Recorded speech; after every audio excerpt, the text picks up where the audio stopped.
இந்த ஆலயத்தில் முக்கியமான சிறப்பு இங்கு நடக்கும் பௌர்ணமி யாகம். மாதந்தோறும் பௌர்ணமி நாட்களில் நடத்தப்படும் யாக நெருப்பில் முனீஸ்வரன் உள்ளிட்ட தெய்வங்கள் காட்சி அளிக்கும் என்று சொல்கிறார்கள். யாக நெருப்பில் எப்படி கடவுள் உருவங்கள் காட்சி அளிக்கும் என்கின்ற நமது கேள்விக்கான பதிலை நேரடியாக நிரூபிக்கவும் அவர்கள் தயாரானார்கள்.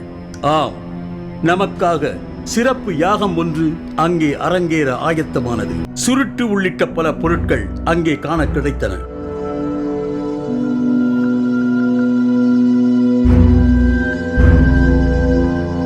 கைத்தட்டி மகா முனீஸ்வரரை வரவழைக்கும் பணியில் ஈடுபட்டார். அந்த யாக நெருப்பை புகைப்படம் எடுத்தால் கடவுள் உருவங்கள் காட்சியளிக்கும் என்று சொல்லப்பட்ட நிலையில் நமது கைபேசியில் அந்த நெருப்பை படம் பிடித்தோம். நமக்கு நம்ப முடியாத பல காட்சிகள் தெரிந்தன.